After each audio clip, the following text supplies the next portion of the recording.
Hello, and welcome to the Game Industry Career Guide podcast. This is episode number 47. I'm Jason W. Bay from GameIndustryCareerGuide.com, and this is the podcast where I answer your questions about getting a job and growing your career making video games. This week's question is from an aspiring 3D artist named Indigo. She left a comment on a blog post to ask this. I have a question about taking a job in a position you don't want just to get your foot in the door. I've had many teachers and other people tell me that taking a QA job or a 2D art job is a good idea just to get in. But I know that I really wouldn't enjoy it nearly as much as a 3D art position. But it's pretty hard to find a 3D position, so I'm not sure what to do. Any advice would be great. Okay, Indigo wants to get a 3D art job, but she thinks that might take a long time, or maybe even be impossible for her, at least right now. So my first question would be, why is it that you don't think you could get the job you want? Now, for many people just starting out in their dev careers, the reason they don't think they can get the job yet is because they don't yet have all the skills that they'd need to get hired. And maybe they don't have a very good art portfolio just yet. Hopefully they're working on that and their portfolio will get bigger and better over time, but that could take a while and we've all got bills to pay. So in the meantime, they'd like to have a job, any job.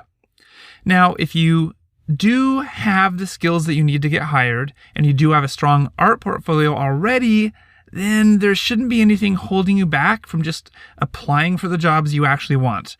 Like any job hunt, it might take a few weeks or even a few months before you get hired, but if you've got what it takes already, then there shouldn't be any reason to settle for less.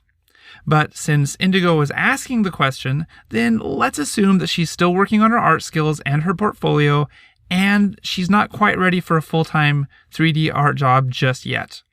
Should she try to get a 2D art job or even a job as a QA tester just to get her foot in the door at a game studio? Well, actually, yes. Either of those jobs could be a reasonable approach to starting a game dev career. Many people, myself included, started in a different job and then built toward the job that they really wanted. There are some definite advantages to starting out that way. First of all, working in a game studio in just about any job will give you a crash course in the game development process. Now, if you've been listening to my podcast for a little while, then hopefully you've already taken my advice and started making little games on your own or with a small team of friends. So you already have some idea about how games are made. But that process is extremely different once you start working on the scope and scale of a professional game team. Game development in a 4-person or even just a 1-person team looks very different from game development with a team of 20 or 100 or even several hundred game developers all working together on a multi-year AAA game title. And whether you're in QA or doing 2D art, you will learn all about how that's done. The second reason that you might want to take a job that's not the exact job you eventually want is that you'll start meeting professional game developers.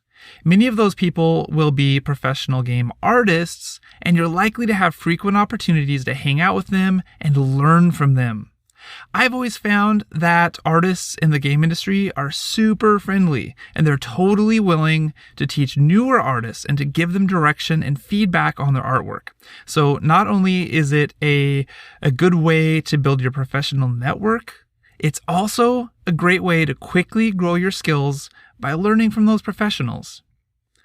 A third reason to take just about any job you can to get your foot in the door is because once you're an insider, you'll start to hear about any new job openings in the studio before they get posted to the public. Most game companies do prefer to hire people that they know and trust from inside the company rather than kind of rolling the dice with an outsider. So if you've been building your skills and your portfolio while you're working there, And if you've been hanging out with the professionals and learning from them, then one day you might be just the right person to fill that new job opening before it even gets posted. So those are 3 good reasons in favor of taking the job.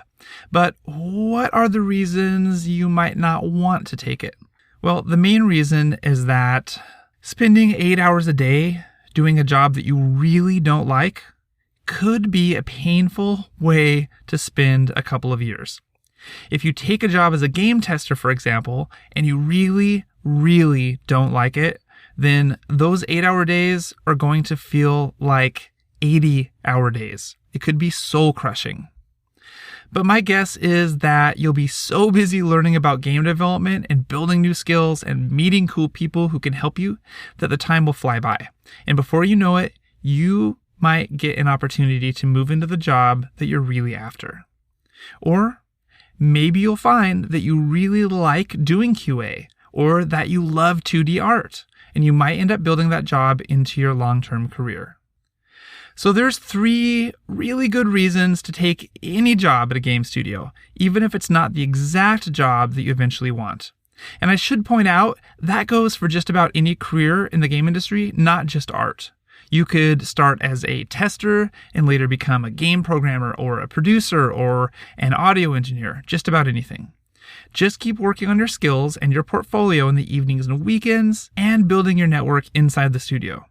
Where you go from there is totally up to you.